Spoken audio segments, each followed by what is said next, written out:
하나님이 주시는 말씀은 마태복음 19장 말씀입니다. 마태복음 19장 13절로 30절까지의 말씀입니다. 마태복음 19장 13절로 30절까지의 말씀 우리 다 같이 함께 합독하도록 하겠습니다. 시작. 그때에 사람들이 예수께서 안수하고 기도해 주심을 바라고 어린아이들을 데리고 오매 제자들이 꾸짖거늘 예수께서 이르시되 어린아이들을 용납하고 내게 오는 것을 금하지 말라. 천국이 이런 사람들의 것이니라 하시고 그들에게 안수하시고 거기를 떠나시니라. 어떤 사람이 주께 와서 이르되 선생님이여 내가 무슨 선한 일을 하여야 영생을 얻으리이까? 예수께서 이르시되 어찌하여 선한 일을 내게 묻느냐? 선한 이는 오직 한 분이시니라. 내가 들어가게 계명을 지키라. 이르되 어느 계명이오니이까? 예수께서 이르시되 살인하지 말라, 간음하지 말라, 도둑질하지 말라, 거짓 증언하지 말라, 내 부모를 공경하라, 내 이웃을 내 자신과 같이 사랑하라 하시는 것이니라. 그 청년이 이르되 이 모든 것을 내가 지키었사온데 아직도 무엇이 부족하니이까? 예수께서 이르시되 내가 온전하고자 할진대 가서 내 소유를 팔아 가난한 자들에게 주라. 그리하면 하늘에서 보화가 내게 있으리라. 그리고 와서 나를 따르라 하시니 그 청년이 재물이 많음으로 이 말씀을 듣고 근심하여 가니라.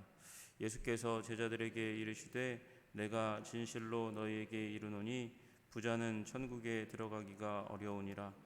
다시 너희에게 말하노니 낙타가 바늘기로 들어가는 것이 부자가 하나님의 나라에 들어가는 것보다 쉬우니라 하시니 제자들이 듣고 몹시 놀라 이르되 그렇다면 누가 구원을 얻을 수 있으리이까? 예수께서 그들을 보시며 이르시되 사람으로는 할 수 없으나 하나님으로서는 다 하실 수 있느니라. 이에 베드로가 대답하여 이르되 보소서 우리가 모든 것을 버리고 주를 따랐사온데 그런즉 우리가 무엇을 얻으리이까? 예수께서 이르시되 내가 진실로 너희에게 이르노니 세상이 새롭게 되어 인자가 자기 영광의 보좌에 앉을 때에 나를 따르는 너희도 12보좌에 앉아 이스라엘 12지파를 심판하리라. 또 내 이름을 위하여 집이나 형제나 자매나 부모나 자식이나 전토를 벌인 자마다 여러 배를 받고 또 영생을 상속하리라. 그러나 먼저 된 자로서 나중되고 나중된 자로서 먼저 될 자가 많으니라. 아멘. 제가 너무 많은 내용을 한 것 같아요. 오늘 26절까지만 보도록 하겠습니다. 26절까지만 보도록 하겠습니다. 첫 번째 부분은 그냥 힌지의 부분입니다. 13절부터 15절까지의 말씀은 어린아이들, 예수님께 달려오는 어린아이들을 또 제자들이 이제 막아서고 그들을 꾸짖습니다. 사람들이 어린아이들을 데려와서 예수님께 축복을 받고자 하는 그 마음을 제자들은 예수님이 바쁘고 분주한데 왜 사람들 가운데서 무리들도 챙기시기 바쁘신 예수님 앞에 어린아이까지 데리고 와가지고 예수님을 힘들게 하냐, 그런 의도였을 것입니다. 그러나 예수님께서는 어린아이들을 용납하고 내게 오는 것을 금하지 말라고 그렇게 말씀하십니다. 천국이 이런 사람, 어떤 사람이요? 그냥 순전한 마음 가지고 예수님 앞에 나오는 사람들의 것이 천국이라는 것입니다. 하나님께 어린아이의 마음을 가지고 그냥 순수한 마음으로 깨끗한 흰 백지와 같은 그런 마음을 가지고 예수님 앞에 나와서 예수님의 축복을 구하는 그 어린아이와 같은 마음을 가지는 것이 가장 중요하고, 이런 사람이 천국은 이런 사람들의 것이라고 말씀하시는 것이에요. 이전에 이미 예수님께서 그런 말씀을 하셨는데 오늘은 그냥 단순하게 아이들을 막지 말라고 그렇게 말씀하십니다. 아이들도 축복받을 만한 그런 온전한 하나님이 사랑하시는 인격이라고 말씀하십니다. 그리고 그들을 안수하시고 안수하실 만큼 안수하시고 축복하실 만큼 축복하시고 그 자리를 떠나십니다.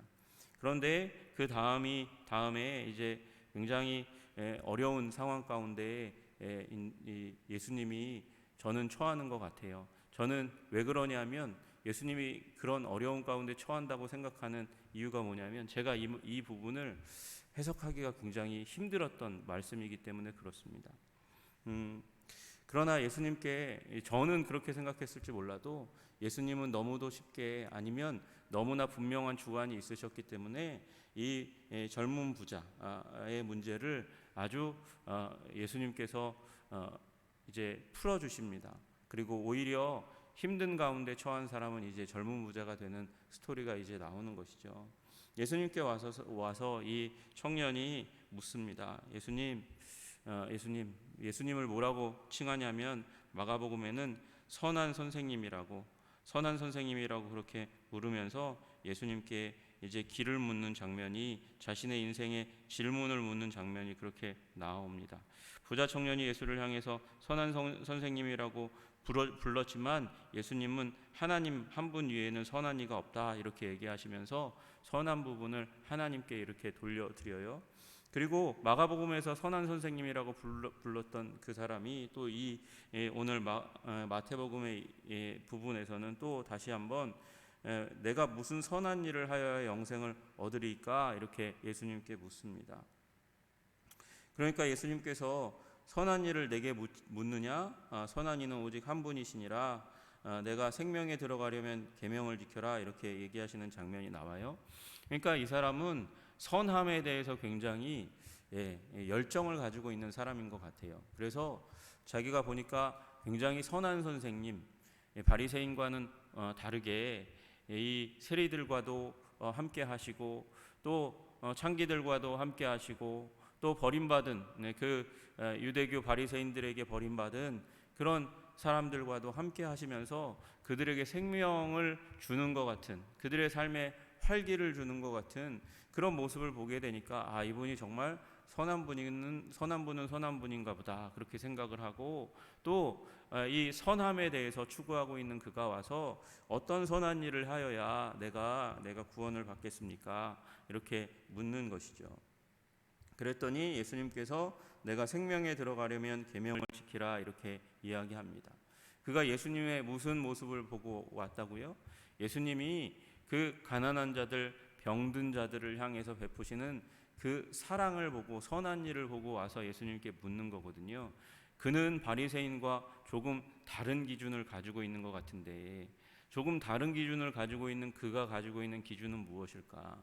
저가 하는 사역, 예수님이 하시는 사역 가운데는 하나님의 권능이 드러나고 나타나니까 바리새인과는 다른 병든 자가 치유받는 일들이 일어나고 또 죽은 자가 살아나는 역사가 일어났는데 저에게는 도대체 무슨 특별한 비결이 있기에 저런 하나님이 함께 하시는 기적이 일어나는 걸까? 그러니까 이제 바리새인과 다른 예수님의 사역, 그 권능, 그것을 보고 나서 내가 그러면 어떻게 더 선한 일을 해야만 이 다른 기준을 갖고 있는 이 사람에게도 맞게 그렇게 하나님께 용납받고 사랑받고 천국에 갈 수 있을까? 이 문제를 가지고 예수님께 와서 이야기하는 거예요. 그러니까 예수님께서 내가 생명에 들어가려면 계명을 지켜야 된다. 왜? 이 사람은 지금 율법에 중독된 사람이거든요. 선한 일에 중독된 사람이거든요. 그러니까 예수님께서 계명을 지키면 생명에 들어간다. 완전히 지키면 다 지키면 하나도 흠없이 지키면 그렇게 들어갈 거다. 예수님께서 이 선한 일에 중독된 사람에게 선한 일의 기준에 대해서 말씀하시는 것이죠. 그러니까 이분이 어떤 계명을 지켜야 됩니까? 이렇게 얘기합니다. 그러니까 예수님께서 살인하지 말라, 간음하지 말라, 도둑질하지 말라, 거짓 증언하지 말라, 내 부모를 공경하라. 그렇게 이야기합니다. 여기까지가 뭐예요? 10계명이죠. 10계명이에요. 그리고 그 대의, 가장 이 말씀의 대의가 무엇이냐면 내 이웃을 내 자신과 같이 사랑하라 하신 것이라 이렇게 이야기하는 거예요. 여러분, 이 사람은 지금 이 부분에 대해서 예수님 앞에 당당하게 뭐라고 얘기하냐면 이 모든 것을 내가 지키어 싸운데 아직도 무엇이 부족하리까 이렇게 이야기합니다. 부족한 거, 내가 이 10계명의 말씀을 다 지켜왔습니다. 착각하고 있는 거예요. 잘못 생각하고 있는 거예요. 왜 잘못 생각하고 있냐? 앞에 말라 공경하라. 이 지금 예수님께서 이 십계명의 대인계명, 사람을 향한 계명의 부분에서 말라를 굉장히 많이 먼저 얘기하셨어요. 그러나 먼저 있어야 될 거는 내 부모를 공경하라는 것이 먼저 있는 거거든요. 그죠? 십계명에 내 부모를 공경하라가 그 앞에 먼저 대인계명에서 앞부분에 있는 거예요. 그래서 적극적으로 내 부모를 공경하라. 그리고 내 이웃을 내 자신과 같이 사랑하라. 하라 부분을 뒤에다 붙이고 있어요. 지금 예수님은 말라 부분은 잘하고 있을지 모르고 부모를 공경하라까지 잘하고 있을지 모르지만 맨 마지막에 내 이웃을 너 자신만큼 사랑하고 있냐, 이 문제를 얘기했을 때 이 젊은 부자 청년은 가슴이 뜨끔해야 되는 게 맞는 거예요. 내가 정말 내 자신을 사랑하는 것처럼 내 이웃을, 나의 이웃을 사랑하고 있나, 이 문제를 물어야 돼요. 불가능한 거거든요. 예. 내가 아픈 게 어떻게 저 사람이 아픈 게 될 수 있습니까? 이건 어려운 일이 아니고 불가능한 일이에요. 내 자녀의 아픔도 나의 아픔만큼 사랑할 수 없는 게, 그렇게 여길 수 없는 게 인간의 본질이에요. 이기적인 인간의 본질이란 말이죠. 청년이 이 예수님의 말씀에 거침이 없이 이르되 이 모든 것을 내가 지키었사온데 아직도 내가 무엇이 부족합니까? 다 지켰대요. 다 지켰을까요? 그러니까 예수님께서 다 지키고 있지 않다는 걸 보여주시는 거죠. 예수께서 이르시되 내가 온전하고자 할진대 가서 내 소유를 팔아 가난한 자들에게 주라. 그러면 하늘에서 보화가 내게 있으리라. 이렇게 이야기합니다. 그리고 와서 나를 따르라. 이렇게 이야기하는 거예요. 여러분, 이 예수님의 그 도전 앞에 이 청년이 재물이 많으니까 이 말씀을 듣고 크게 근심합니다. 예수님의 도전은 뭐예요? 온전하고자 할진대. 네가 완전하고자 하고 있다.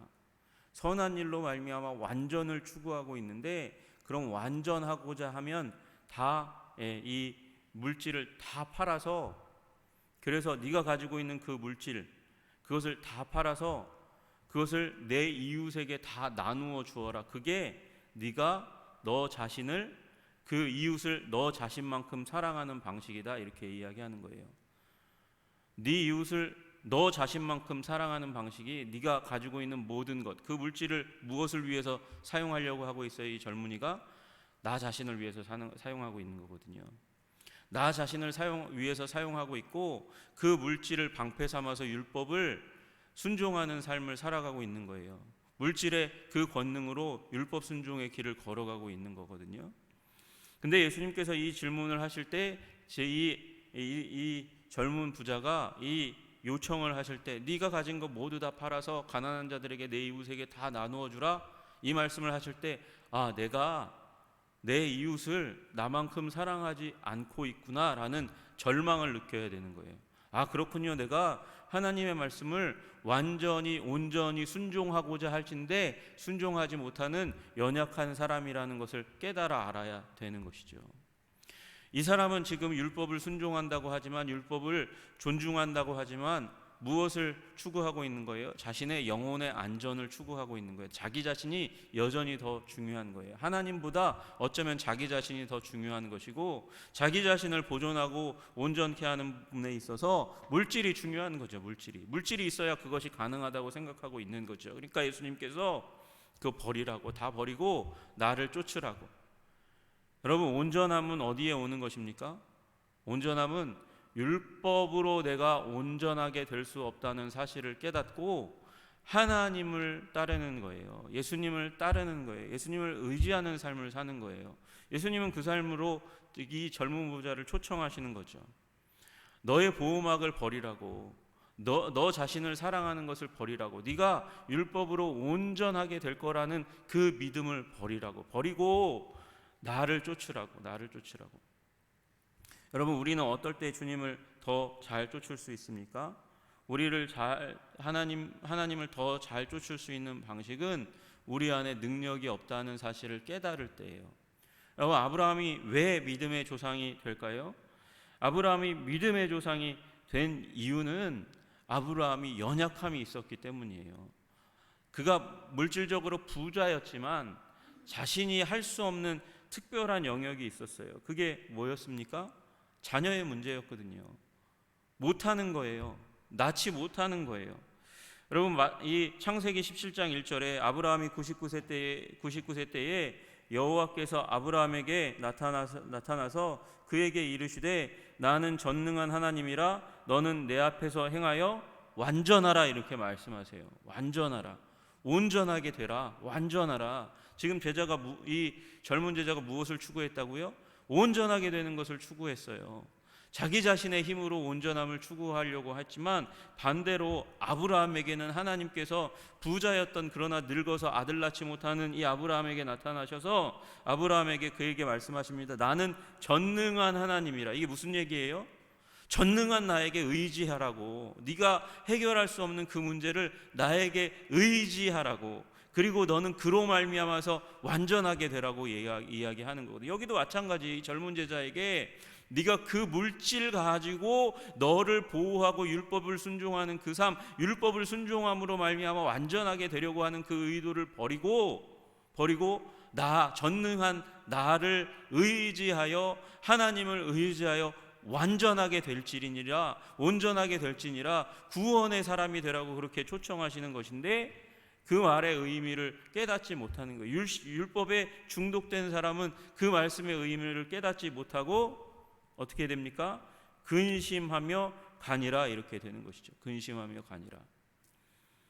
여러분, 부자여도 천국 갈 수 있습니다. 가난하여도 천국 갈 수 있습니다. 지식이 많아도 천국 갈 수 있습니다. 지식이 없어도 천국 갈 수 있습니다. 그러나 중요한 사실은 우리의 가난함을 인정하지 않고는 우리는 천국에 갈 수 없습니다. 하나님을 바라보고 붙들고 주님의 보혈을 의지하지 않고는, 그 그늘 아래 숨지 않고는 우리는 천국에 갈 수 없습니다. 이 땅 안에서도 천국을 경험할 수 없습니다. 하나님의 통치의 영광과 기쁨을 누릴 수 없다는 사실을 믿으시기를 주님의 이름으로 축복합니다. 근심하고 갔습니다. 제자들이 묻습니다. 이 제자들이 너희는, 이 예수님께서 먼저 말씀하십니다. 내가 진실로 너에게 이르노니 부자는 천국에 들어가기가 어려우니라. 이 말씀을 더 인터프리트하면, 번역하면, 이 예수님 아닌, 하나님 아닌 다른 것을 의지하는 넉넉한 마음이 있다면, 다른 것을 의지하는 그것으로 말미암아 마음에 나는 안전하지, 나는 문제없어 라고 생각하는 그 부자의 마음을 가지고는 하나님의 통치의 천국에 들어갈 수 없다? 아니, 어렵다고 그렇게 말씀하시는 것이죠. 다시 너희에게 말하노니 낙타가 바늘기로 들어가는 것이 부자가 하나님 나라에 들어가는 것보다 쉬우니라, 이렇게 말씀하세요. 23절 24절을 왜 예수님께서 제자가 갔는데, 일은 끝났는데 왜 두 번이나 반복해서 이 얘기를 하십니까? 제자들이 이 문제를 회피하고 있는 거예요. 이 문제 안으로 들어오지 않고 있는 거죠. 그래서 예수님이 두 번이나 얘기합니다. 그러니까 제자들 중에서 놀라는 사람이 있어요. 안 그래도 놀랐는데 계속 예수님이 이 문제를 가지고 집요하게 계속해서 얘기하시니까 놀라 이르되 그렇다면 누가 구원을 얻습니까? 구원 얻을 사람이 누가 있습니까? 저렇게 열심을 다해서 사는 젊은 부자도 구원받지 못한다면 어떻게 구원받습니까? 세상 사람들이 이 땅 가운데 살아가는 이유가 뭡니까? 물질과 권력을 얻어서 그것으로 말미암아 떵떵거리며 사는 그 삶을 우리 유대인이 추구하지는 않다 하더라도 그것이 물질적인 복이 하나님이 주시는 은총이라고 믿고, 그리고 그 은총, 하나님의 은총 가운데 우리가 구원을 받아 누리려고 하는 게 우리 삶의 목적인데, 그런 사람이 천국 못 들어간다고 얘기하시면 주님 어떡합니까? 그렇게 이야기하는 것이죠. 그러니까 예수님께서 말씀하시는 것이 사람으로는 안 돼, 하나님으로야. 이 결론을 계속해서 얘기하고 계시는 거거든요.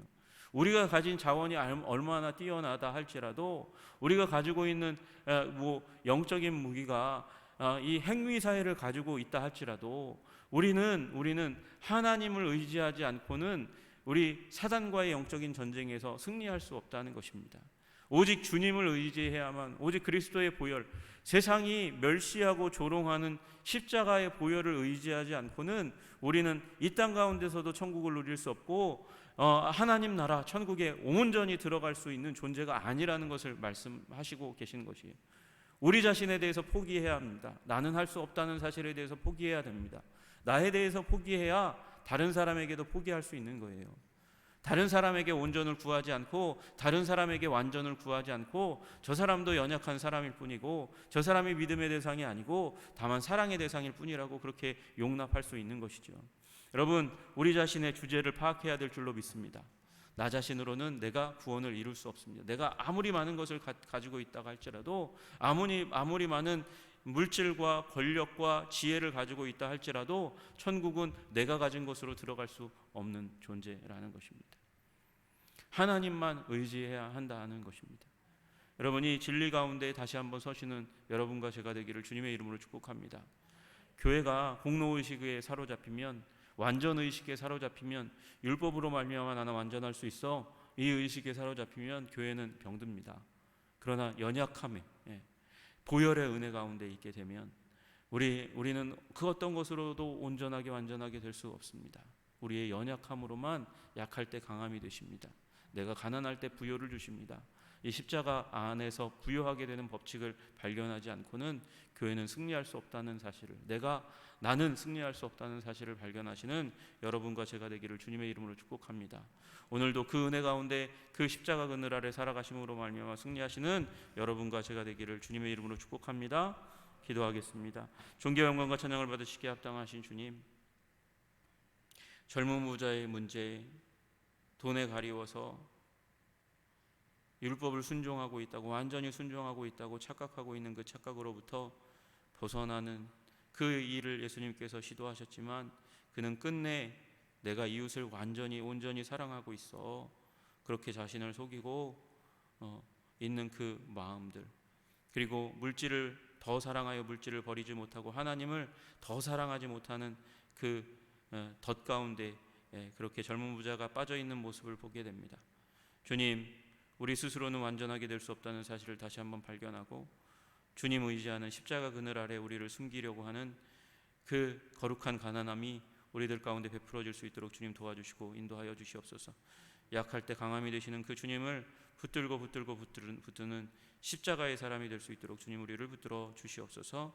주님께 오늘도 그렇게 십자가 그늘 아래 우리를 숨기려 하는 우리 하나님의 백성들 가운데 복의 복을, 은혜의 은혜를, 능력의 능력을 더하여 주시기를 간절히 소원합니다. 주님 함께하여 주시옵소서. 예수 그리스도 이름 받들어 기도드리옵나이다.